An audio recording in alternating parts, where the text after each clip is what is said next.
आप सभी law student और हमारे सभी प्यारे अधिवक्ता साथियों का आपके अपने YouTube चैनल पर स्वागत है।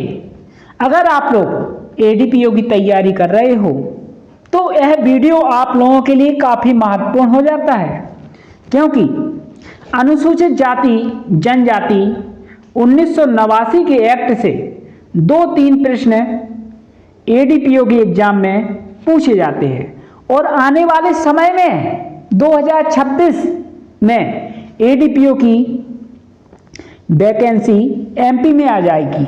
अगर आपको इसके लिए अच्छी कोचिंग की तैयारी करना है, क्योंकि 32 एक्ट है और एमपीजी के और करंट अफेयर्स है। 32 के 32 एक्ट हम आपको उंगलियों पर याद करवा देंगे। आप हमारे कमेंट के माध्यम से भी हमें कमेंट कर सकते हो और डिस्क्रिप्शन बॉक्स में हमारा आप लोगों को व्हाट्सएप नंबर मिल जाएगा। अगर कोई जानकारी चाहिए, कोचिंग करनी है तो आप लोग जरूर बताएं। चलिए अब हम देख लेते हैं किस प्रकार के ऑब्जेक्टिव प्रश्न पूछे जाते हैं। पहला प्रश्न है, एससी एसटी अत्याचार निवारण अधिनियम एसटी और एससी की उन्नति के लिए एक प्रावधान है जो निम्न में से किस एक सिद्धांत पर आधारित है। जो एससी एसटी एक्ट है वह संरक्षा विभेद के सिद्धांत पर आधारित है, इसलिए इसका सी ऑप्शन सही हो जाएगा। दूसरा, वर्ष 1990 में एससी एसटी राष्ट्रीय आयोग की रिपोर्ट के अनुसार एससी एवं एसटी के अत्याचार का कारण नहीं है। अत्याचार का कारण नहीं थी बंधुआ मजदूरी, इसलिए बी ऑप्शन सही होगा। तीसरा, एससी एसटी एक्ट के अंतर्गत अत्याचार निवारण कानून लागू किया गया। एससी एसटी एक्ट 1989 में पारित हुआ था, लेकिन लागू किया गया था 1989 में। इसका बी ऑप्शन सही हो जाएगा। चौथा, संविधान के अनुच्छेद किस में बताया गया है एससी एसटी 1989 संबंधित है। अनुच्छेद 17 कहता है अप्रत्यक्षता का अंत, यानी कि छुआछूत के बारे में, जो एससी एसटी के बारे में उपबंध करता है, इसलिए इसका बी ऑप्शन सही होगा, अनुच्छेद 17। पांचवा, एससी एसटी एक्ट 1989 भारतीय संविधान के किस अनुच्छेद से संबंधित है। एससी एसटी जो एक्ट है 1989 का और भारतीय संविधान के अनुच्छेद 17 से संबंधित है, ए ऑप्शन सही होगा। छठवां, एससी और एसटी संशोधन अधिनियम 2015 को किस तारीख से लागू किया गया। जो 2015 का संशोधन था उसे 26 जनवरी 2016 से लागू किया गया था, इसलिए डी ऑप्शन सही हो जाएगा। और एक 2018 का संशोधन हुआ था। यह दो संशोधन अभी तक एससी एसटी एक्ट में हो चुके हैं। सातवां, निम्नलिखित किस मामले में हाल ही में सर्वोच्च न्यायालय यानी कि सुप्रीम कोर्ट ने एससी और एसटी एक्ट 1989 के अधीन गिरफ्तारी के संबंध में महत्वपूर्ण गाइडलाइंस जारी किए हैं। सुप्रीम कोर्ट ने गिरफ्तारी के संबंध में महत्वपूर्ण गाइडलाइंस दिशा निर्देश जारी किए हैं डॉक्टर सुभाष काशीनाथ महाजन बनाम महाराष्ट्र राज्य के मामले में। इसका बी ऑप्शन सही होगा। 8वां, निम्नलिखित में से नवीनतम मामले में माननीय सर्वोच्च न्यायालय द्वारा एससी एवं एसटी अधिनियम के दुरुपयोग को प्रतिबंधित करने के लिए निर्देश जारी किए गए हैं। यह निर्देश जारी किए गए हैं डॉक्टर सुभाष काशीनाथ महाजन के केस में। इसका भी डी ऑप्शन हो जाएगा। 9वां, निम्न में से आईपीसी की कौन सी धारा एससी तथा एसटी अधिनियम 1989 में उसी तरह प्रयुक्त की जाती है जिस तरह आईपीसी में की जाती है? धारा 34 और 149। इसका सी ऑप्शन सही हो जाएगा। यह धारा 6 से प्रश्न पूछा गया है। 10वां, एससी और एसटी अत्याचार निवारण संशोधन अधिनियम 2018 एक्ट नंबर 27 किस तारीख से लागू हुआ? यह लागू हुआ था 20 अगस्त 2018 से, और 2015 का जो संशोधन था वह लागू हुआ था 26 जनवरी 2016 से। 2015 का संशोधन और 2018 का संशोधन जैसे भी हो याद कर लीजिए। यहाँ से प्रश्न पूछा जाता है क्योंकि जो अनुसूचित जाति जनजाति एक्ट है इसमें 2 संशोधन हुए हैं अभी तक। इसके बाद 11वां, एससी और एसटी अत्याचार निवारण एक्ट 1989 का विस्तार है। यह संपूर्ण भारत पर है, इसलिए ए ऑप्शन हो जाएगा। 12वां, एससी तथा एसटी एक्ट लागू होता है, पूरे भारत पर लागू होता है। बी ऑप्शन सही है क्योंकि जम्मू कश्मीर संविधान संशोधन 31 अक्टूबर 2019 से संपूर्ण भारत पर लागू हो गया है। इसके बाद 13, एससी और एसटी एक्ट 1989 को राष्ट्रपति की सहमति कब प्राप्त हुई? राष्ट्रपति की सहमति 11 नवंबर 1989 को प्राप्त हुई और 30 जनवरी को लागू हुआ 1990 में। 14वां प्रश्न, एससी एसटी एक्ट 1989 प्रवृत्त यानी कि लागू कब हुआ? 30 जनवरी 1990 में। इसका बी ऑप्शन सही है।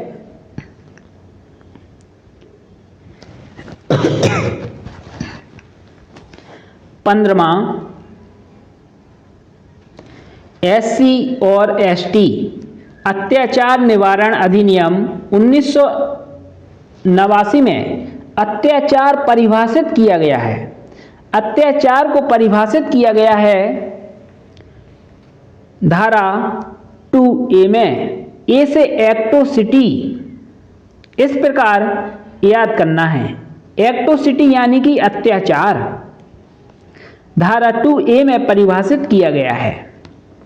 16, एससी एवं एसटी एक्ट 1989 के अंतर्गत शब्द अत्याचार का अर्थ है।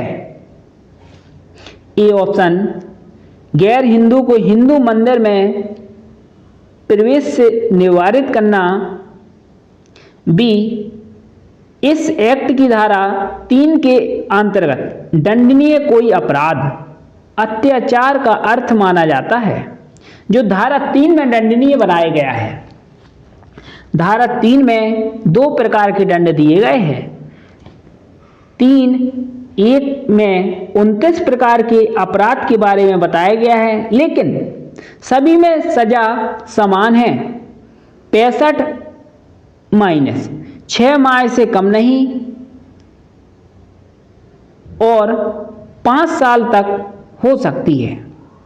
और जुर्माना यहाँ पर प्लस है, 65 प्लस, और 3(2) में 7 प्रकार के अपराध बताए गए हैं। 17 SC और ST एक्ट 1989 की किस धारा के अनुसार इस एक्ट में जब तक संदर्भ से अन्यथा अपेक्षित ना हो कोड को CRPC 1973 से लिया जाएगा? धारा 2B में कोड शब्द को डिफाइन किया गया है। ए ऑप्शन सही होगा। 18 SC और ST अत्याचार निवारण एक्ट में आश्रित में निम्नलिखित में से पीड़ित का कौन सा नातेदार सम्मिलित नहीं है? आश्रित शब्द की परिभाषा 2BB में परिभाषित की गई है। BB पर आश्रित इस प्रकार याद करवाया है। आश्रित में माता पिता भी आते हैं और पुत्र भी आते हैं, पति पत्नी भी आते हैं। पुत्र का पुत्र नहीं आता है, इसलिए C ऑप्शन होगा इसका सही, नहीं है जो। 19 SC तथा ST एक्ट संशोधन अधिनियम 2015 के अनुसार निम्नलिखित में से 2BB के तहत आश्रित नहीं है, यानी कि आश्रित की परिभाषा में नहीं आता है। पति पत्नी आते हैं, माता पिता आते हैं, बच्चे भी आते हैं, बहन भी आती है, लेकिन दादा दादी नहीं आते हैं। इसका E ऑप्शन हो जाएगा। 20 SC ST एक्ट में आश्रित में निम्नलिखित में से पीड़ित का कौन सा रिलेटिव सम्मिलित है? यानी कि रिलेटिव में कौन सा शामिल है? पति पत्नी भी शामिल है, बालक भी शामिल है, माता पिता भी शामिल है, इसलिए D ऑप्शन सही है, उपरोक्त सभी। 21 SC और ST एक्ट में आर्थिक बहिष्कार किसे कहा जाता है? परिभाषा 2BC में आर्थिक बहिष्कार के बारे में बताया गया है। 2EB में सामाजिक बहिष्कार के बारे में बताया गया है। A अन्य व्यक्ति से भाड़े पर कार्य से संबंधित समव्यवहार करने या कारोबार करने से इनकार करना आर्थिक बहिष्कार है। अवसरों का प्रत्याख्यान करना ये भी आर्थिक बहिष्कार है। तीनों हैं, इसलिए इसका D ऑप्शन हो जाएगा। और 2BC में आर्थिक बहिष्कार को परिभाषित किया गया है। 22 इस एक्ट के अंतर्गत SC एवं ST का अर्थ संविधान के कौन से अनुच्छेद के अधीन होगा? अनुच्छेद 366। इसका C ऑप्शन सही हो जाएगा। 23 SC एवं ST अधिनियम 1989 के अंतर्गत SC एवं ST के वही अर्थ समझे जाएंगे जो वर्णित है 366 सब क्लॉज 24 एवं 366(25) के अंतर्गत, इसलिए C ऑप्शन सही होगा। 24 SC एवं ST अत्याचार निवारण अधिनियम 1989 में पीड़ित को कौन सी धारा में परिभाषित किया गया है? पीड़ित को परिभाषित किया गया है ईसी में, 2EC। यह इंग्लिश नहीं है इसलिए इसको हम छोड़ देते हैं। पेपर जब भी आएगा आपका दोनों मीडियम में होता है, आप ध्यान रखिए। ईसी में परिभाषित किया गया है, यानी कि बी ऑप्शन। 25 एससी तथा एसटी एक्ट में कुछ शब्दों का प्रयोग किया गया है किंतु उन्हें परिभाषित नहीं किया गया है, तो उनका अर्थ किस कानून से लिया जाएगा? उनका अर्थ लिया जाएगा बीएसए से, बीएनएसएस से और बीएनएस से। क्योंकि अब नया लॉ आ गया है तो इनके स्थान पर नया कानून आ जाएगा, इसलिए तीनों हो जाएंगे, बीएसए, बीएनएस, बीएनएसएस। इनसे अर्थ लिए जाएंगे जहां कहीं भी एससी एसटी में परिभाषाओं में परिभाषित नहीं किए गए हैं, इसलिए डी ऑप्शन सही होगा। 26 एससी तथा एसटी के प्रति दंडनीय अत्याचारों का वर्णन संबंधित अधिनियम की किस धारा में है? धारा 3 में दंड के बारे में प्रावधान किया गया है, इसलिए बी ऑप्शन सही होगा। 27 एससी एवं एसटी एक्ट 1989 की किस धारा में एट्रोसिटी दंडनीय है? अत्याचार को दंडनीय बताया गया है। धारा 3(1) और 3(2) दोनों में, इसलिए सी ऑप्शन सही होगा।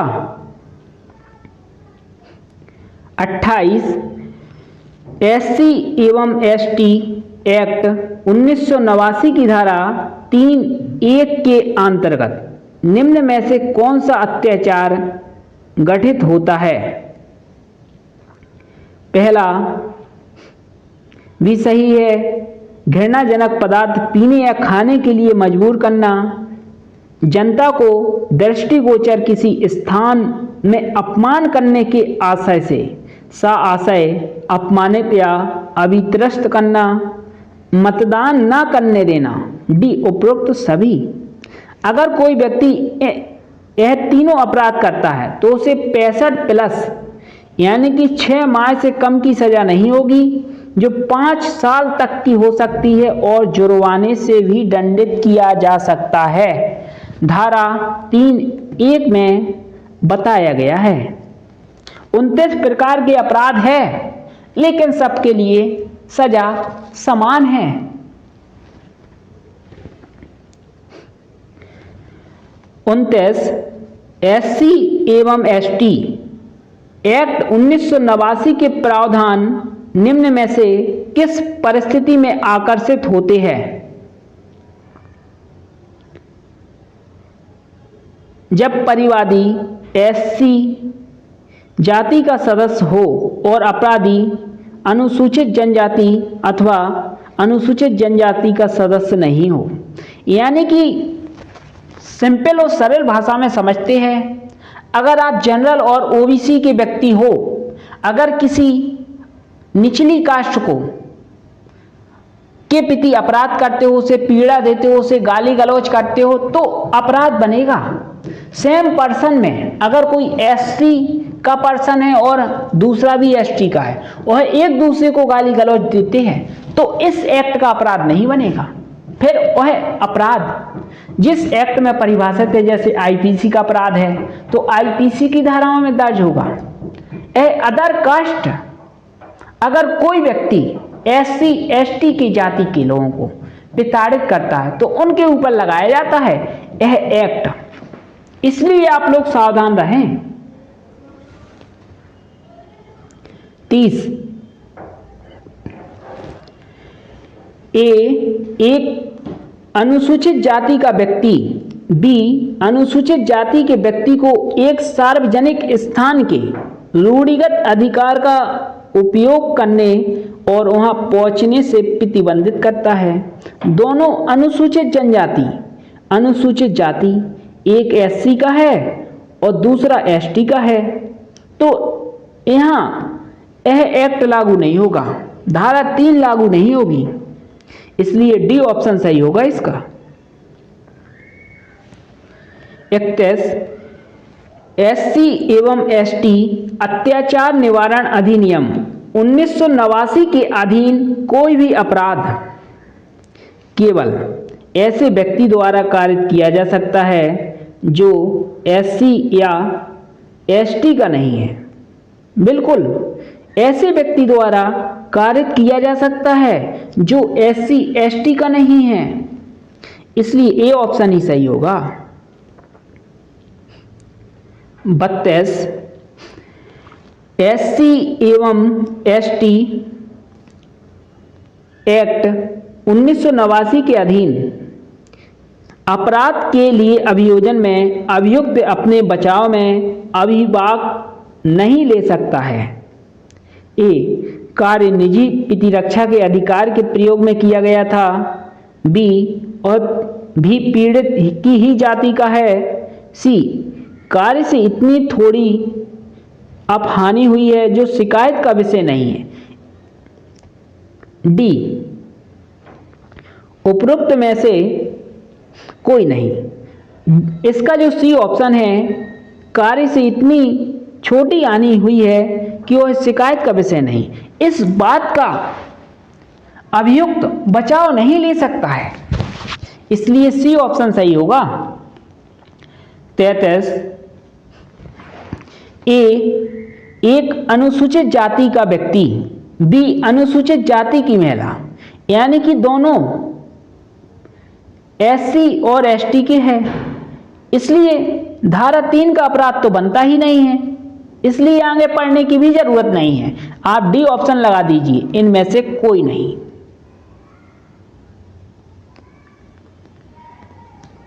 34 विधि विरुद्ध अनिवार्य श्रम अप्रत्यक्षता का कंडक्ट समझा जाएगा जब कोई व्यक्ति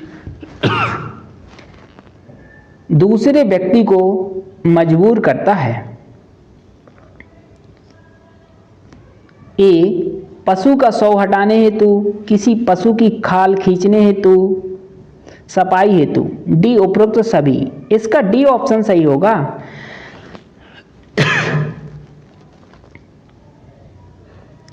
35 एससी एवं एसटी एक्ट 1989 के अंतर्गत किस धारा में उस व्यक्ति के लिए प्रावधान है जो एससी या एसटी के व्यक्ति को बेगार के लिए विवश करेगा या फुसलाएगा?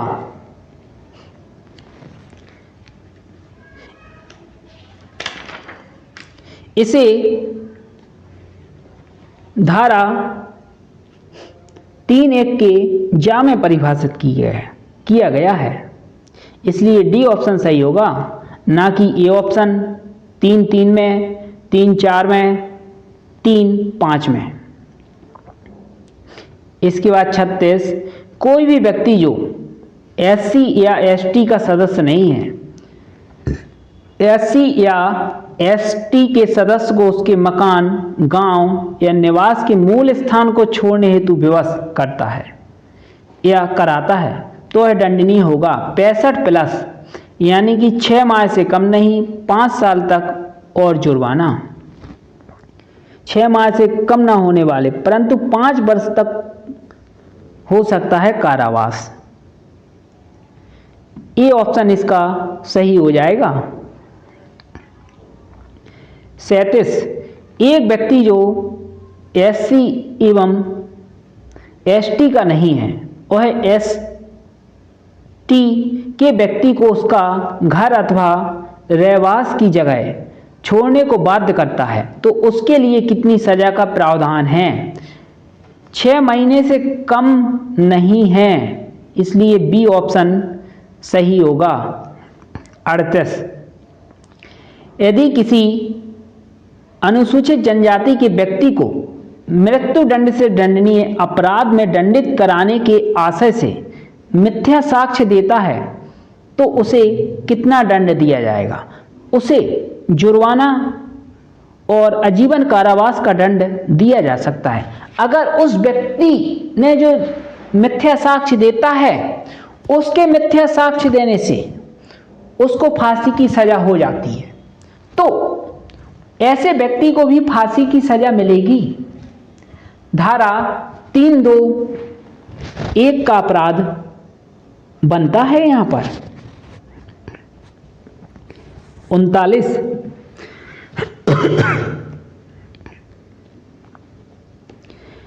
SC एवं ST एक्ट 1989 की धारा 3 के तहत उस व्यक्ति को निम्न में से अधिकतम क्या सजा दी जा सकती है जो SC एवं ST का नहीं है परंतु जो अनुसूचित जाति एवं जनजाति के व्यक्ति के विरुद्ध अपराध करता है? अधिकतम सजा दी जा सकती है, मृत्युदंड का प्रावधान है 3(2)(1) में। अधिकतम सजा 40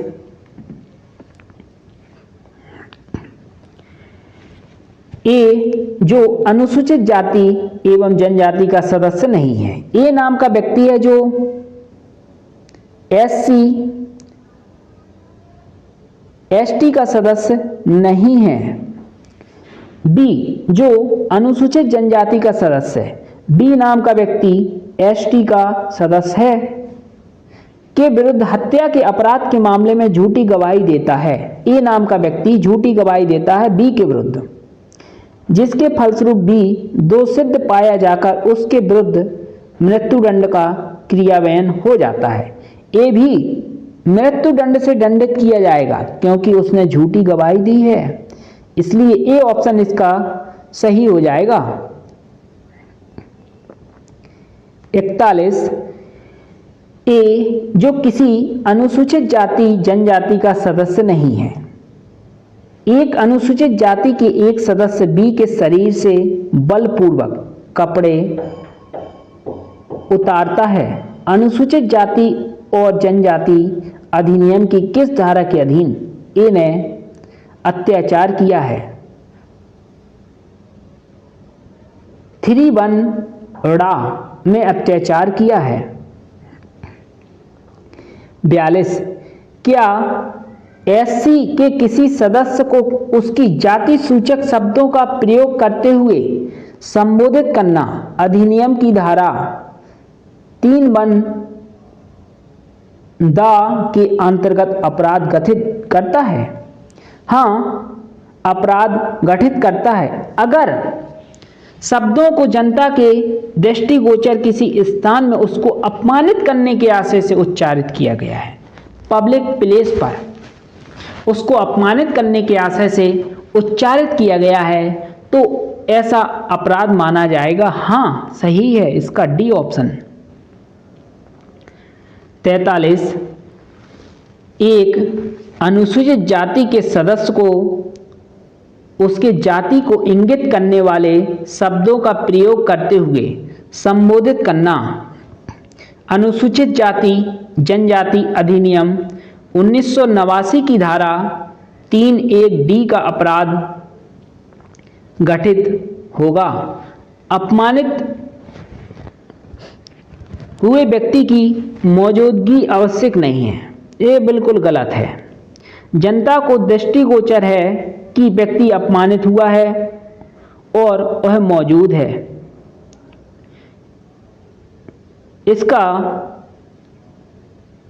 सी ऑप्शन सही हो जाएगा। जनता की उपस्थिति में और उसको अपमानित किया गया है। 44 क्या SC तथा ST एक्ट की धारा 3(1)दा के अंतर्गत अपराध के गठन के लिए घटना स्थल पर पीड़ित की उपस्थिति आवश्यक है? अगर पीड़ित उपस्थित नहीं है घटना स्थल पर तो 3(1)दा का अपराध नहीं बनता है, इसलिए उपस्थिति आवश्यक है। ए ऑप्शन सही होगा। 45 SC तथा ST एक्ट 1989 की धारा 3(1) के अंतर्गत कारित अपराधों के लिए अधिकतम दंड होगा 3(1) में 65 प्लस 5 वर्ष तक का कारावास और जुर्माना अधिकतम दंड है, इसलिए सी ऑप्शन सही है। 46 अनुसूचित जनजाति के सदस्यों द्वारा उपयोग में लाए जा रहे किसी जलाशय के पानी को दूषित करने वाले व्यक्ति को कितना दंड दिया जा सकता है? उसे दंड दिया जा सकता है 5 वर्ष तक का कारावास व जुर्माना। बिल्कुल सही है। अगर यहाँ पर होता 6 माह से कम नहीं तो 6 महीना हो जाता, लेकिन 6 माह तक, 6 माह से कम नहीं, लेकिन अधिकतम 5 साल है, तो आप सी ऑप्शन ही टिक कीजिए। 65 प्लस हमने आपको बताया है, 6 यानी कि मंथ, 5 यानी कि ईयर। 47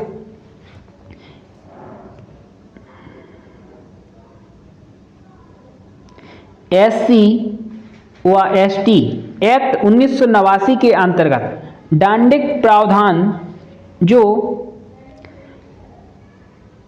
मृत्युदंड विहित करता है, मृत्युदंड विहित करता है धारा 3(2)(1) में, इसलिए इसका डी ऑप्शन सही होगा। 48 SC एवं ST एक्ट 1989 की कौन सी धारा मृत्युदंड का प्रावधान करती है? अनुसूचित जाति जनजाति की धारा 3(2)(1) प्रावधान करती है मृत्युदंड के बारे में, इसलिए डी ऑप्शन सही है। 49 SC एवं ST एक्ट के अंतर्गत दंडनीय निम्नलिखित अपराधों में से कौन सा अपराध आजीवन कारावास से दंडनीय नहीं है? 3(2)(1) में मृत्युदंड और 3(2)(2) में 67 प्लस और 3(2)(3) में भी 67 प्लस है। 3(2)(3) में यहाँ पर पूछा गया आजीवन कारावास से दंडनीय नहीं है, इसलिए सी ऑप्शन सही होगा। 3(2)(3।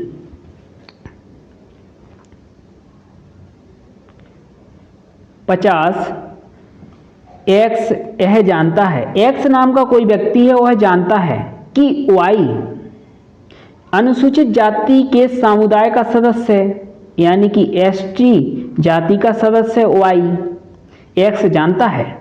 परस्पर लड़ाई के दौरान एक्स नाम का व्यक्ति वाई को धारदार हथियार से ग्रीवियस हर्ट कारित करता है। एक्स दंडनीय अपराध के अंतर्गत धाराओं का दोषी होगा। वह IPC की धारा 326 और 3(2)(5) अनुसूचित जाति जनजाति में दोषी होगा, इसलिए सी ऑप्शन सही है। 51 धारा 3(2)(5) SC एवं ST एक्ट 1989 के अपराध में कितना दंड है? इसमें दंड दिया गया है आजीवन कारावास और अर्थदंड का, जिसमें 10 वर्ष या उससे अधिक की सजा का प्रावधान है, तो ऐसे व्यक्ति को लाइफ इम्प्रिजमेंट और जुर्माना फाइन लगेगा, जिसे 3(2)(5) में बताया गया है। 52 इस एक्ट के अधीन धारा 3(2)(5) के अपराध को गठित करने के लिए किसी अनुसूचित जाति जनजाति के सदस्य अथवा ऐसे सदस्य की संपत्ति के विरुद्ध IPC का कौन सा अपराध किया जाना आवश्यक है? जिसमें सजा का प्रावधान 10 वर्ष या उससे अधिक से दंडनीय है। ए ऑप्शन सही होगा इसका। 53, इनमें से आईपीसी की किस धारा में एससी और एसटी अत्याचार निवारण अधिनियम की धारा 325A अकृष्ट नहीं होती है? 376A IPC. सी ऑप्शन इसका हो जाएगा। 54, एससी तथा एसटी अपराध निषेध अधिनियम के अंतर्गत किसी अपराध के लिए अधिकतम दंड क्या दिया जा सकता है? अधिकतम दंड दिया जा सकता है मृत्यु दंड का। सी ऑप्शन सही है। 55, एससी और एसटी एक्ट 1989 के अधीन किसी लोक सेवक द्वारा धारा 3 के अधीन अपराध किए जाने पर कम से कम दंड का प्रावधान है। कम से कम दंड का प्रावधान है 6 महीने और अधिकतम 1 वर्ष। आप इसका ऑप्शन कमेंट में बताइए, हो सकता है हमने आपको गलत बताया हो। 56, एक लोक सेवक के द्वारा अपने कर्तव्यों के पालन की अपेक्षा पर 6 माह से 1 वर्ष तक का कारावास निम्न में से किस अधिनियम के प्रावधानों के अधीन दिया जा सकता है? एससी एसटी एक्ट 1989 के अधीन दिया जा सकता है, इसलिए सी ऑप्शन सही है। 57, एससी तथा एसटी एक्ट की कौन सी धारा के तहत कर्तव्यों की उपेक्षा के लिए सरकारी कर्मचारियों को दंडित करने का प्रावधान है? धारा 4 में, जिसमें सजा है 61 - 6 माह से कम नहीं या 1 वर्ष तक की हो सकती है। धारा 4 बात करती है इस बारे में। बी ऑप्शन सही होगा। 58, जो कोई पब्लिक सर्वेंट होते हुए किंतु एससी या एसटी का सदस्य ना होते हुए जानबूझकर अपने कर्तव्यों जिसका अनुसूचित जाति तथा जनजाति अधिनियम के अधीन उसका पालन किया जाना अपेक्षित है, अपेक्षा करता है, कम से कम कितने कारावास से दंडित होगा? कम से कम 6 महीने के कारावास से दंडित किया जाएगा।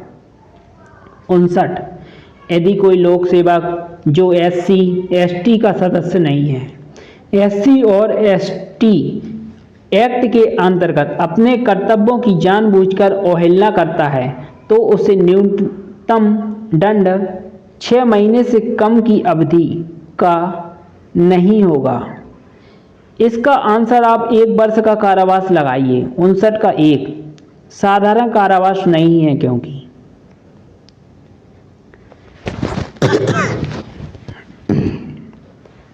60, एक लोक अधिकारी जो अनुसूचित जाति एवं जनजाति का नहीं है, जानबूझकर इस एक्ट के तहत प्रदत्त दायित्व का निर्वहन करने में कोताही बरतता है, तो उसे कम से कम कितनी सजा हो सकती है? कम से कम 6 महीने की सजा हो सकती है। सी ऑप्शन सही होगा। एक लोक सेवक जो अनुसूचित जाति अथवा जनजाति का सदस्य नहीं है और एससी एसटी एक्ट के अंतर्गत अपने कर्तव्यों की जानबूझकर उपेक्षा करता है धारा 4 में, तो ऐसे व्यक्ति को 61 - 6 माह से कम नहीं या 1 वर्ष तक का कारावास हो सकता है। कारावास से जिसकी अवधि 6 माह से कम ना होगी, 1 वर्ष तक की हो सकती है। सी, ए और बी दोनों सही है, इसलिए सी ऑप्शन सही हो जाएगा। 62, कोई भी लोक सेवक जो एससी या एसटी का सदस्य नहीं है, इस एक्ट के अधीन उसके द्वारा पालन किए जाने के लिए अपेक्षित अपने कर्तव्यों की जानबूझकर अपेक्षा करेगा और कारावास से जिसकी अवधि 6 महीने से कम की नहीं होगी किंतु 1 वर्ष तक की हो सकती है। सी ऑप्शन सही होगा इसका। एससी और एसटी 63 1989 की धारा 4(2) के अनुसार पब्लिक सर्वेंट का कर्तव्य है कि अन्वेषण करे और विशेष न्यायालय या अनन्य विशेष न्यायालय में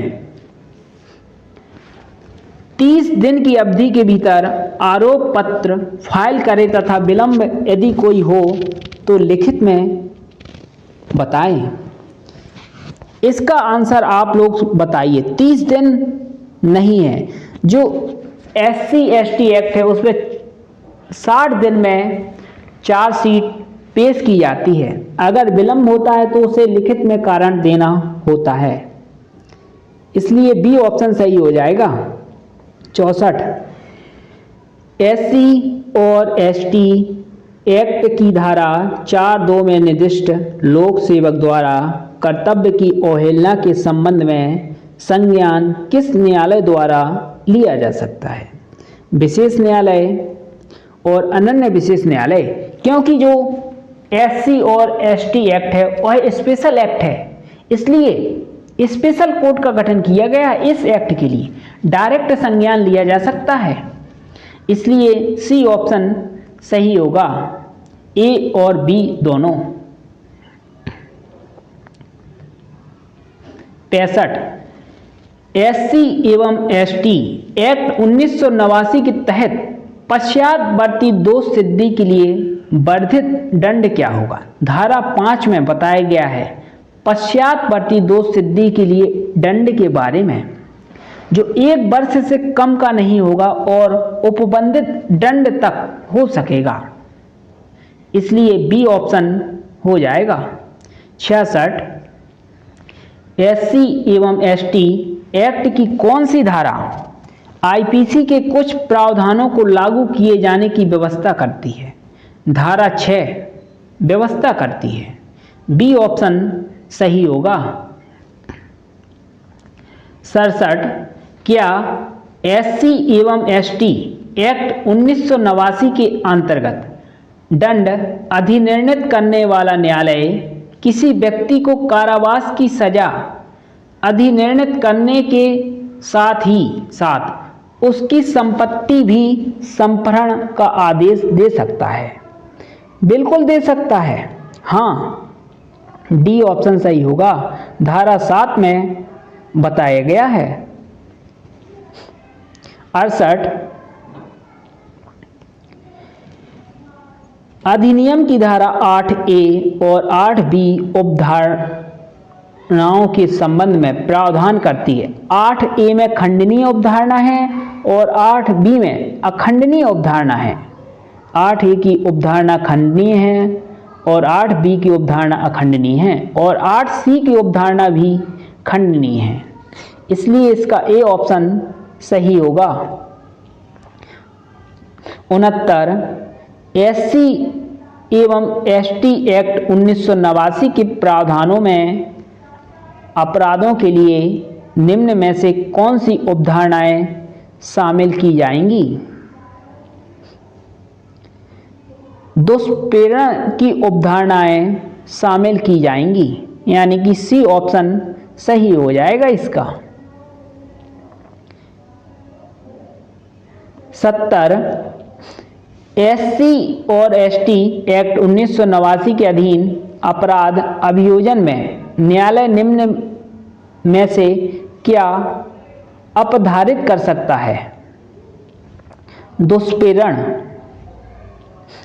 71 एससी और एसटी एक्ट 1989 के अध्याय 2 के अधीन किसी अपराध के लिए अभियोजन में यदि यह साबित हो जाता है कि अभियुक्त पीड़ित या उसके कुटुंब का व्यक्तिगत ज्ञान रखता था, तो जब तक अन्यथा साबित न हो न्यायालय उपधारणा करेगा कि अभियुक्त को पीड़ित की जाति और जनजाति का पूरी तरह से ज्ञान था, न्यायालय उपधारणा कर सकता है, इसलिए ए ऑप्शन सही होगा।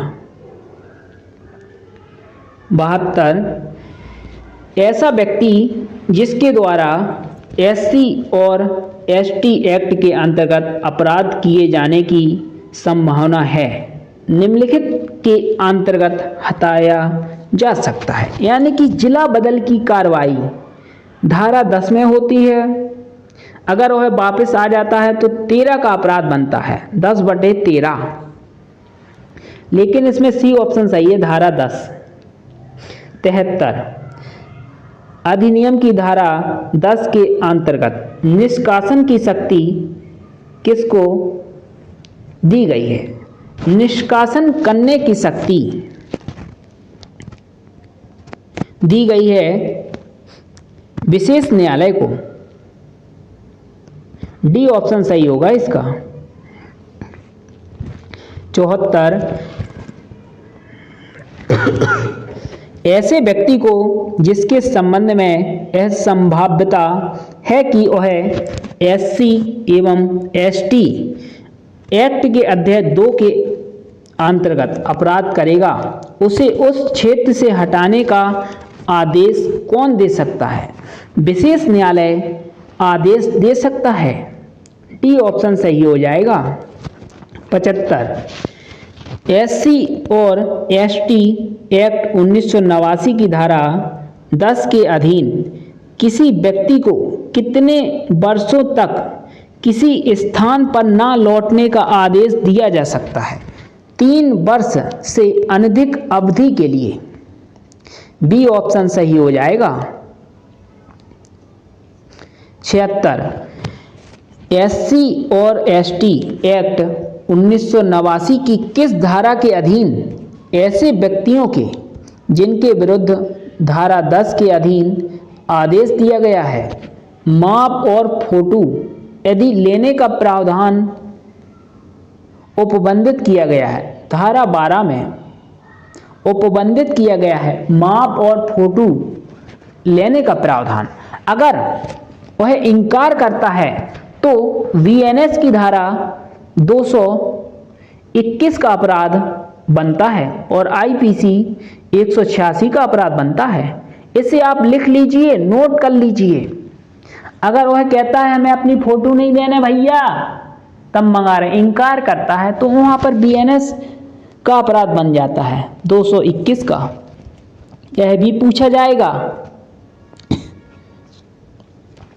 77 वह व्यक्ति जिसके विरुद्ध एससी और एसटी एक्ट 1989 की धारा 10 के अधीन आदेश पारित किया गया है, यदि अपनी माप और फोटो लिए जाने का प्रतिरोध करता है तो वह किस धारा के अंतर्गत अपराधी होगा? आप कमेंट के माध्यम से बताइए इसका आंसर क्या है। वीएनएस में भी बताइए और आईपीसी में भी बताइए। 78 निम्न शक्तियों में से कौन सी एक एससी और एसटी अधिनियम के अधीन स्पेसिफाई विशेष न्यायालय को नहीं दी गई है? पुलिस से भिन्न किसी व्यक्ति को अतिरिक्त अन्वेषण करने के लिए अधिकृत करना, यह शक्ति नहीं दी गई है। बी ऑप्शन हो जाएगा।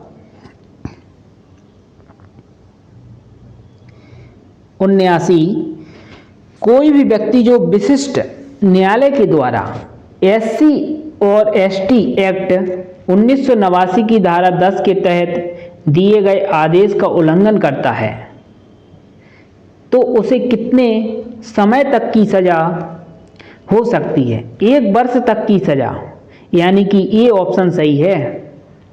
80 यदि कोई व्यक्ति स्पेशल कोर्ट के द्वारा एससी एवं एसटी एक्ट की धारा 10 के तहत दिए गए आदेश का उल्लंघन करता है तब उसे न्यायालय से जिसकी अवधि 1 वर्ष तक की हो सकेगी दंडित किया जाएगा। ये ऑप्शन सही हो जाएगा इसका। 81 एससी एवं एसटी एक्ट 1989 के अंतर्गत किस धारा में विशेष न्यायालय की व्यवस्था का प्रावधान है?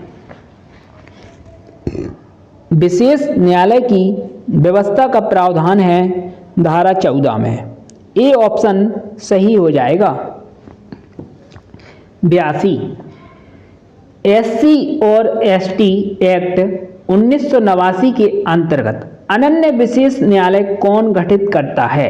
अनन्य विशेष न्यायालय गठित करने की पावर राज्य सरकार द्वारा राज्य के उच्च न्यायालय के मुख्य न्यायाधीश की सहमति से। सी ऑप्शन सही होगा इसका। 83 यदि किसी जिले में एससी और एसटी एक्ट के अधीन कम मामले अभिलेखित किए गए हैं तो ऐसे जिलों के लिए किस न्यायालय को विशेष न्यायालय होना घोषित किया जाएगा? सेशन न्यायालय को। ए ऑप्शन सही हो जाएगा। 84 एससी और एसटी एक्ट 1989 के अंतर्गत विशेष न्यायालय का गठन कौन करता है? विशेष न्यायालय का गठन करता है उच्च न्यायालय के मुख्य न्यायमूर्ति की सहमति से राज्य सरकार। सी ऑप्शन सही होगा।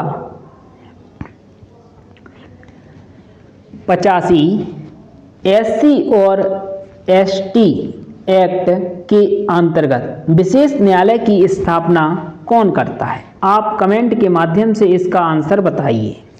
86 एससी और एसटी एक्ट 1989 के अधीन एक विशेष न्यायालय के रूप में सेशन न्यायालय की स्थापना के लिए सहमति आवश्यक है संबंधित उच्च न्यायालय के मुख्य न्यायाधीश की।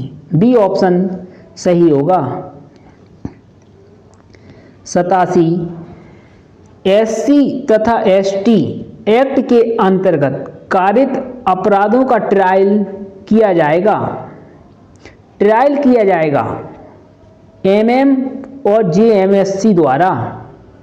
यहाँ कोई नहीं है, स्पेशल कोर्ट द्वारा ट्रायल किया जाएगा, इसलिए ई ऑप्शन सही होगा। तो स्पेशल जजेस हो गई स्पेशल कोर्ट में।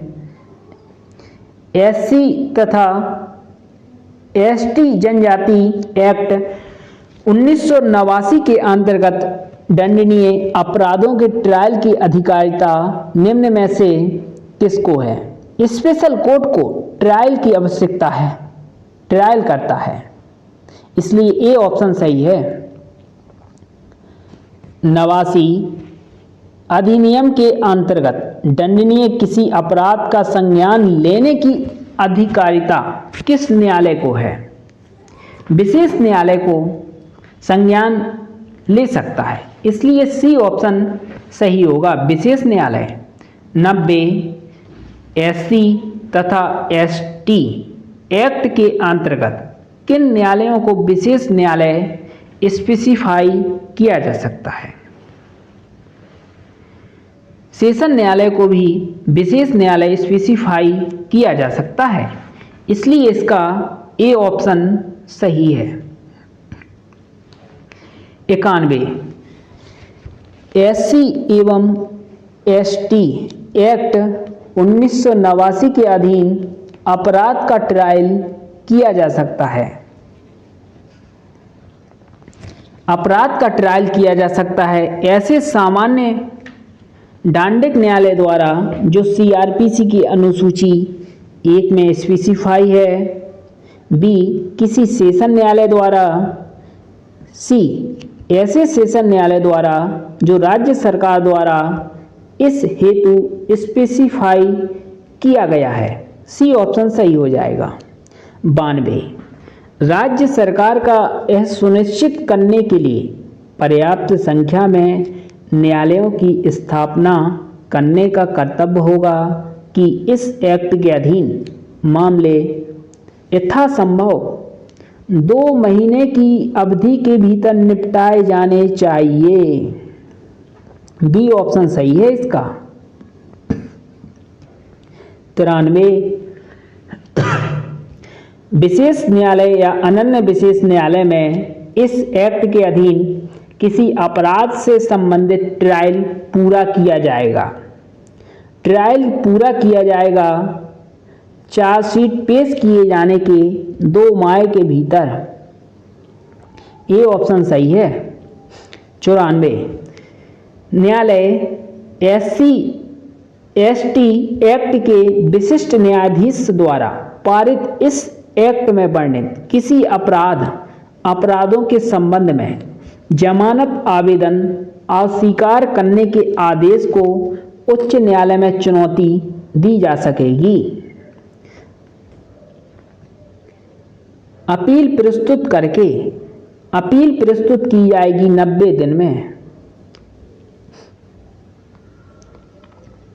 95, SC और ST एक्ट 1989 की धारा 14A के अधीन अपील तथ्य के संबंध में होगी, विधि के संबंध में होगी, दोनों के संबंध में होगी, इसलिए सी ऑप्शन सही है। 96, SC और ST एक्ट 1989 के अधीन किसी स्पेशल कोर्ट या किसी अनन्य विशेष न्यायालय के किसी निर्णय, दंडादेश या आदेश के विरुद्ध अपील किसके समक्ष होगी? अपील होगी हाई कोर्ट, लेकिन इंटरलोकेटरी ऑर्डर की अपील नहीं होगी। बी ऑप्शन सही हो जाएगा, हाई कोर्ट। 97, इस एक्ट के अपराध के अंतर्गत जमानत निरस्त किए जाने के आदेश के विरुद्ध उपचार उपलब्ध है उच्च न्यायालय के समक्ष अपील में। ए ऑप्शन सही होगा। 98, SC और ST अधिनियम 1989 की धारा 14A में अपील के बारे में बताया गया है के अधीन अपील ऐसे निर्णय, दंडादेश, आदेश के किए जाने के कितने दिनों के भीतर होगी? 90 दिन। इसका सी ऑप्शन सही है, 90 दिन। 99, SC/ST एक्ट 1989 की धारा 14A के अधीन अपील पर्याप्त कारण के आधार पर अधिकतम कितने दिनों के भीतर फाइल की जा सकती है? अगर आपने SC/ST में अपील होती है 90 समय में, अगर 90 दिन निकल गए हैं तो आपको पर्याप्त कारण बताना होगा। हम इस कारण से अपील फाइल नहीं कर पाए हैं 90 दिन के अंदर, तो आपको 90 दिन का समय और मिल जाएगा। टोटल 180 दिन के भीतर आपको अपील फाइल करनी ही पड़ेगी, इसलिए सी ऑप्शन सही है।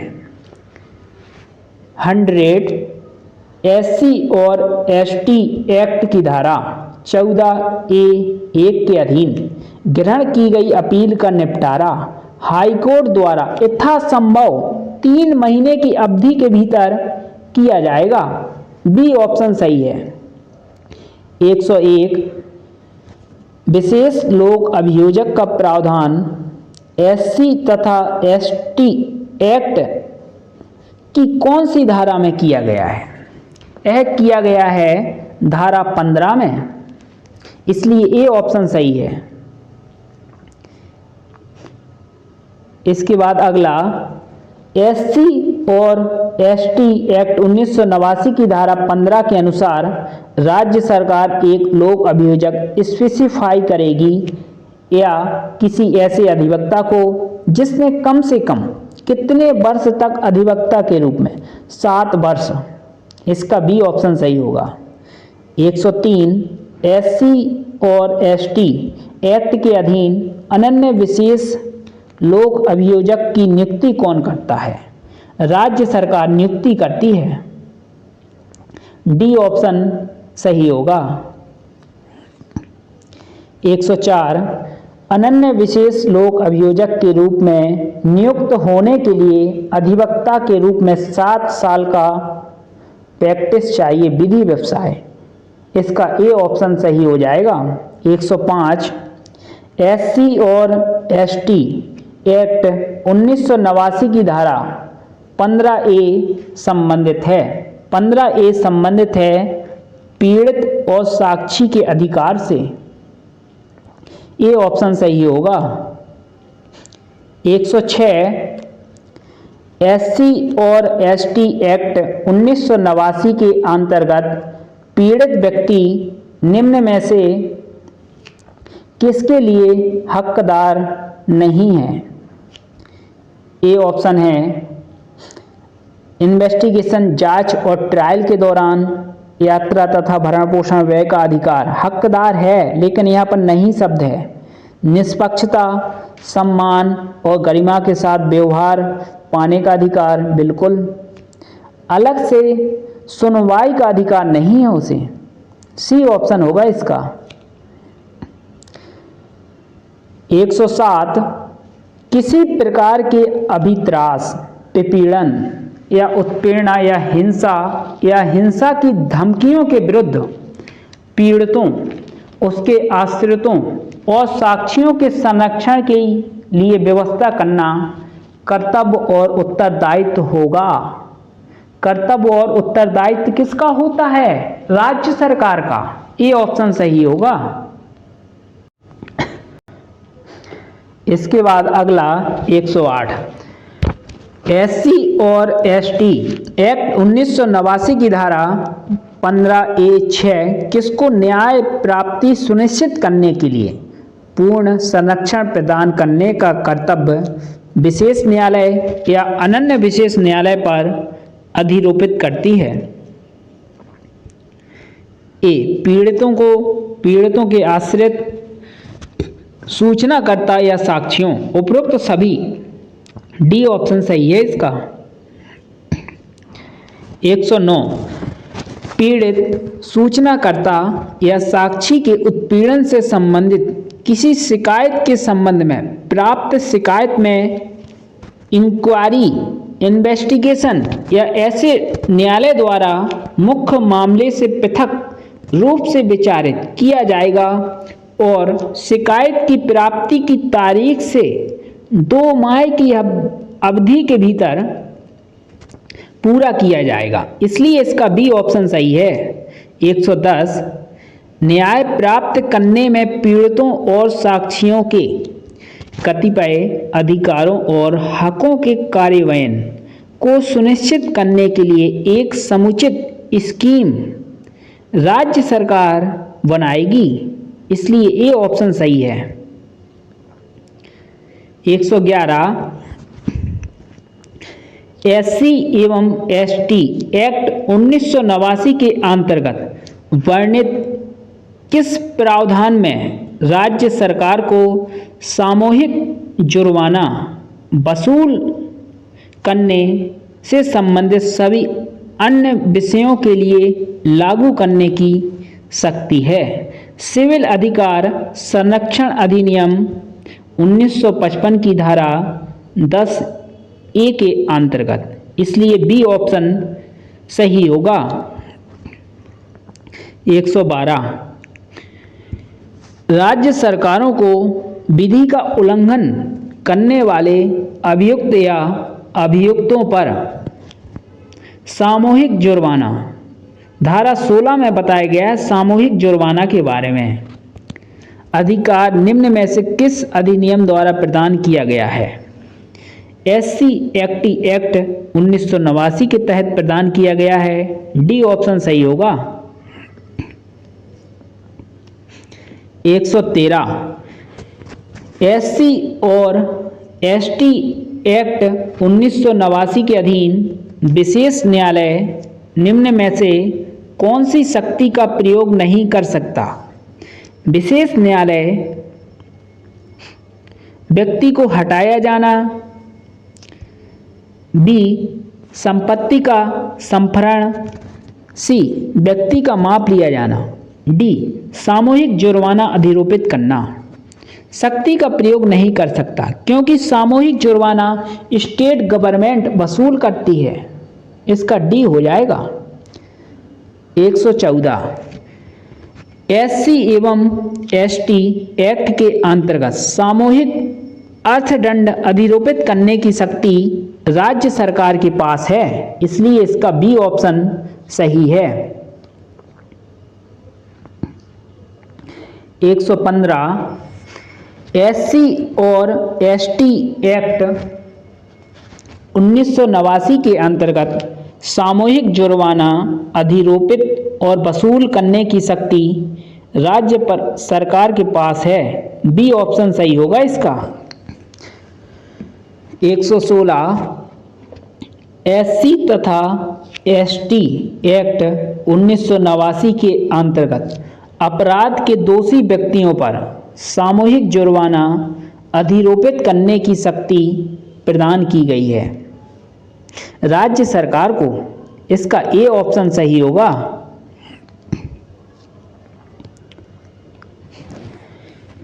एससी तथा एसटी एक्ट के अंतर्गत किसी भी स्थानीय क्षेत्र को अत्याचार उन्मुख क्षेत्र घोषित किए जाने की शक्ति प्रदान की गई है। अत्याचार उन्मुख क्षेत्र डीएम, एसडीएम, उप निरीक्षक की पंक्ति से नीचे नहीं होना चाहिए। उपमंडल मजिस्ट्रेट भी है। A option. 118 एससी और एसटी एक्ट 1989 के अंतर्गत लोक व्यवस्था और शांति बनाए रखने तथा अत्याचारग्रस्त क्षेत्र घोषित क्षेत्रों में अत्याचार रोकने के लिए कौन उत्तरदायी है? जिला मजिस्ट्रेट, डीएम, एसडीएम, पुलिस अधिकारी जो पुलिस उप अधीक्षक के पद से नीचे का ना हो। डी उपरोक्त सभी। यह तीनों हैं, इसलिए डी ऑप्शन सही होगा। 119 एससी एवं एसटी एक्ट के अंतर्गत अत्याचार उन्मुख क्षेत्रों में अत्याचार रोकने के लिए कौन उत्तरदायी है? डीएम, एसडीएम, पुलिस अधिकारी जो उप अधीक्षक पद से नीचे की श्रेणी का ना हो। डी ऑप्शन इसका सही है, उपरोक्त सभी। 120 धारा 17 के अंतर्गत प्रतिबंधात्मक कार्रवाई करने के पूर्व कौन सी पूर्व शर्त है? क्षेत्र की अत्याचार उन्मुख क्षेत्र के रूप में घोषणा करना। ए ऑप्शन सही होगा। 121 अगर कोई व्यक्ति एससी, एसटी अधिनियम 1989 के तहत अपराध करता है तो सीआरपीसी की धारा 438 के प्रावधान लागू नहीं होंगे। अब बीएनएस में 482 हो गया है, धारा 18 में बताया गया है, इसलिए बी ऑप्शन सही होगा। 122 एससी और एसटी एक्ट 1989 की किस धारा के अंतर्गत अग्रिम जमानत प्रतिबंधित है? अग्रिम जमानत का प्रावधान बीएनएसएस की धारा 482 में है और सीआरपीसी की धारा 438 में है और इस एक्ट की धारा 18 में प्रतिबंधित है। यानी कि अग्रिम जमानत की कोई भी अर्जी इस एक्ट में स्वीकार नहीं की जाएगी। ये कहती है 18। 23 एससी और एसटी एक्ट 1989 की किस धारा के अनुसार सीआरपीसी 1973 की धारा 438 की कोई बात इस एक्ट के अधीन कोई अपराध करने के अभियोग पर किसी व्यक्ति की गिरफ्तारी के किसी मामले के संबंध में लागू नहीं होगी? धारा 18। डी ऑप्शन हो जाएगा इसका। 124 एससी और एसटी एक्ट 1989 के अधीन निम्न में से क्या पूर्णता निषिद्ध है? गिरफ्तारी पूर्व जमानत, गिरफ्तारी पश्चात जमानत। गिरफ्तारी पूर्व जमानत नहीं होगी, निषिद्ध है। अग्रिम जमानत स्वीकार नहीं की जाएगी इस एक्ट में, इसलिए ए ऑप्शन सही है। 125 एससी एवं एसटी एक्ट 1989 के अधीन अपराध में आरोपित अभियुक्त निम्न प्रावधान के अधीन जमानत हेतु आवेदन नहीं कर सकता। सीआरपीसी की धारा 438 और बीएनएसएस की धारा 482 के अंतर्गत। 126 यदि किसी व्यक्ति को यह विश्वास करने का कारण हो कि उसे एससी एवं एसटी एक्ट 1989 के अंतर्गत दंडनीय किसी अपराध के लिए गिरफ्तार किया जा सकता है, तो वह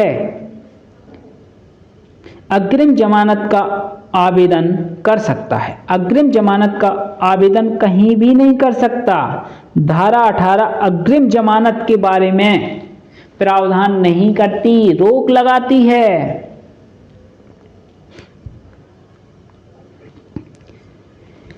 127 सीआरपीसी 1973 की कौन सी धारा उन व्यक्तियों पर लागू नहीं होती जो एससी और एसटी अधिनियम 1989 के तहत अपराध करते हैं?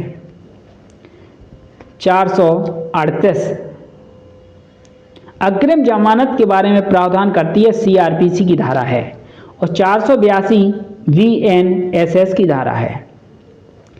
128 उच्चतम न्यायालय ने निम्नलिखित में से किस मामले में यह प्रतिपादित किया था कि गिरफ्तारी चाहने वाले किसी अन्य स्वतंत्र अपराध के अभाव में यदि कोई अभियुक्त व्यक्ति एक पब्लिक सर्वेंट है तो नियुक्ति प्राधिकारी की लिखित अनुज्ञा के बिना, और यदि ऐसा कोई व्यक्ति एक लोक सेवक नहीं है तो जिले के वरिष्ठ पुलिस अधीक्षक की लिखित अनुज्ञा के बिना अत्याचार निवारण अधिनियम के अधीन अपराधों की बाबत कोई गिरफ्तारी प्रभावी नहीं होगी।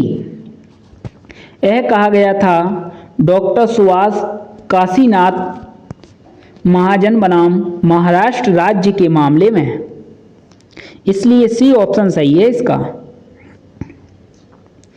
129 सर्वोच्च न्यायालय ने निम्नलिखित में से किस मामले में यह प्रतिपादित किया है कि एससी और एसटी एक्ट की धारा 18 सीआरपीसी की धारा 438 को उपयोग करने में विवर्जन करता है, परंतु न्यायालय पर यह दायित्व दिया गया है कि वह परिवाद के कथन की इंक्वायरी करे और देखे कि क्या अधिनियम की धारा 3(1) के तहत प्रथम दृष्टया अपराध बनता है कि नहीं बनता है। यह विलास पांडुरंग पवार महाराष्ट्र राज्य में बताया गया था। 130 निम्नलिखित किस प्रकरण में एक्ट की धारा 18 की संवैधानिक वैधता के प्रश्न पर विचार किया गया है? संवैधानिक वैधता के प्रश्न पर विचार किया गया है मध्य प्रदेश राज्य बनाम रामकृष्ण बलौटिया के केस में संवैधानिक वैधता के प्रश्न पर विचार किया गया है, इसलिए ए ऑप्शन सही होगा। 131 किस प्रकरण में यह ठहराया गया था कि धारा 18 संविधान के अनुच्छेद 14 एवं 21 का उल्लंघन नहीं करती? यह भी राम कृष्ण बलौटिया बनाम मध्य प्रदेश राज्य के मामले में उल्लंघन नहीं करती है, 14 और 21 का बताया गया था, इसलिए ए ऑप्शन सही है। 132 सुप्रीम कोर्ट ने डॉक्टर सुभाष काशीनाथ महाजन बनाम महाराष्ट्र राज्य के मामले में दिए गए अपने निर्णय में एससी और एसटी एक्ट के अधीन किसी अपराध की बाबत किसी लोक सेवक को गिरफ्तार करने से पूर्व किसी लिखित अनुज्ञा प्राप्त करने के संबंध में निर्देश दिया था। नियुक्ति प्राधिकारी की, बी ऑप्शन सही हो जाएगा इसका। 133 सर्वोच्च न्यायालय ने डॉक्टर सुभाष काशीनाथ महाजन बनाम महाराष्ट्र राज्य के मामले में दिए अपने निर्णय में एससी और एसटी एक्ट के अधीन किसी अपराध की बाबत लोक सेवक से भिन्न किसी व्यक्ति को गिरफ्तार करने से पूर्व उसकी लिखित अनुज्ञा प्राप्त करने के संबंध में निर्देश दिया था। जिले के वरिष्ठ पुलिस अधीक्षक को, ये ऑप्शन इसका सही होगा। 134 एससी और एसटी अत्याचार निवारण संशोधन अधिनियम 2018 क्रमांक 27 सन 2018 में किया गया संशोधन निम्नलिखित में से किससे संबंधित है? यह संबंधित है अनुसूचित जाति जनजाति एक्ट के अधीन अपराध किए जाने का अभियोग लगाए जाने पर प्रथम इत्तला रिपोर्ट के रजिस्ट्रीकरण या गिरफ्तारी से पूर्व किसी जांच या अनुमोदन का आवश्यक न होना। सी ऑप्शन सही है इसका। 135 एससी और एसटी संशोधन अधिनियम 2018 क्रमांक 27 सन 2018 द्वारा निम्नलिखित में से कौन सी धारा जोड़ी गई थी? धारा 18A। डी ऑप्शन सही है।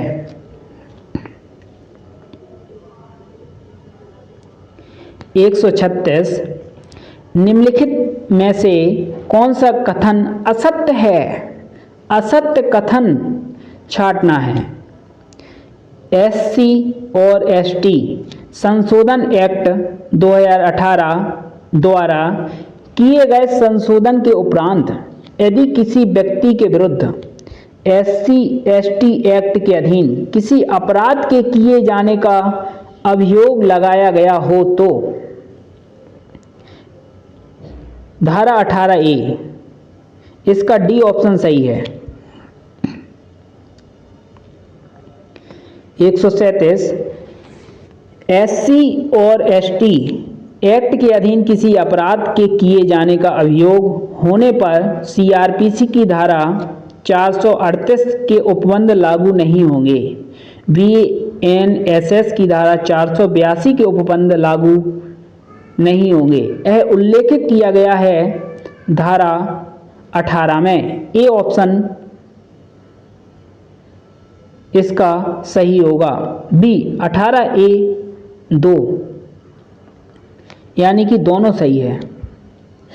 138 एससी और एसटी के किसी सदस्य के प्रति अत्याचार के दोषी वयस्क व्यक्ति को परिवीक्षा पर नहीं छोड़ा जा सकता है। इसका बी ऑप्शन सही हो जाएगा। 139 एससी एवं एसटी एक्ट के अंतर्गत दोषी को अपराधी परिवीक्षा एक्ट का लाभ दिया जा सकता है। अगर वह 18 वर्ष से कम आयु का है तो धारा 19 में उसे लाभ दिया जा सकता है, अन्यथा नहीं दिया जाएगा। इस पर रोक लगाती है अपराधी परिवीक्षा अधिनियम की धारा बीएनएसएस में 401 है।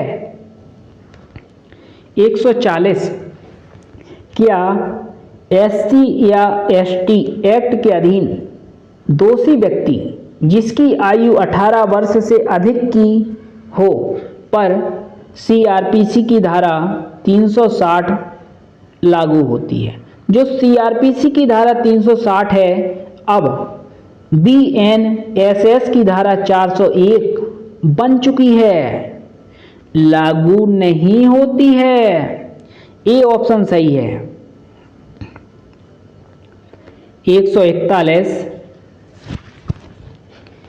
एससी एवं एसटी एक्ट 1989 के अधीन दोषी सीआरपीसी की धारा 360 बीएनएसएस की धारा 401 अपराधी परिवीक्षा एक्ट के प्रावधानों का लाभ प्राप्त कर सकता है अगर वह 18 वर्ष से कम आयु का है। ये ऑप्शन सही है। 142 एससी तथा एसटी एक्ट 1989 की धारा 19 के अनुसार इस एक्ट के अंतर्गत अपराध करने वाले किसी भी व्यक्ति को परिवीक्षा का लाभ नहीं दिया जा सकता है। अंशतः सही है, बी ऑप्शन सही है।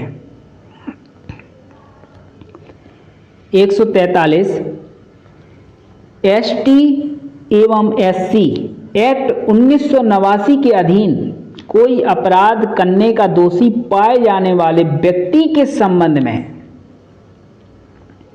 अपराधी परिवीक्षा एक्ट 1958 का प्रावधान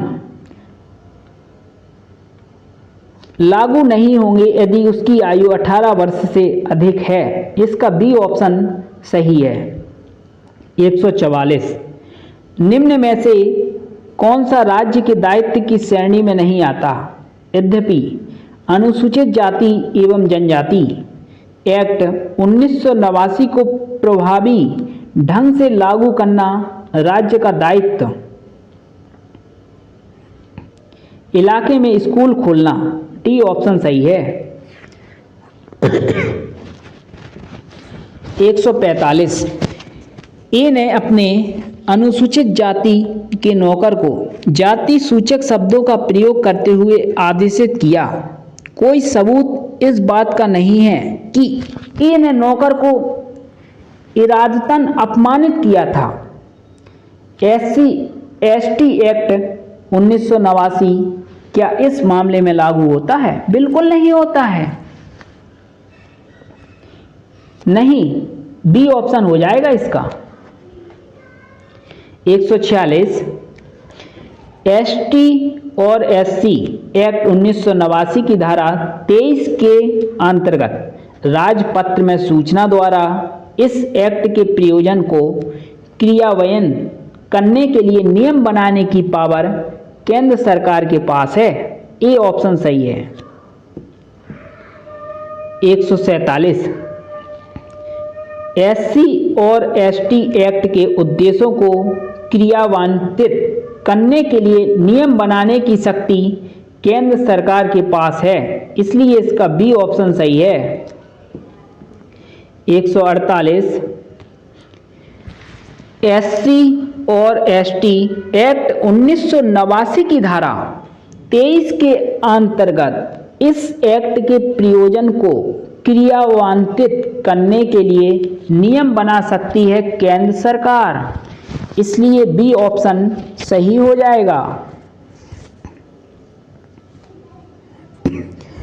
एससी और एसटी एक्ट 1989 के अंतर्गत किए गए अपराध का इन्वेस्टिगेशन करने के लिए नियुक्त अन्वेषक अधिकारी अपनी अन्वेषण रिपोर्ट कितने समय के भीतर देगा?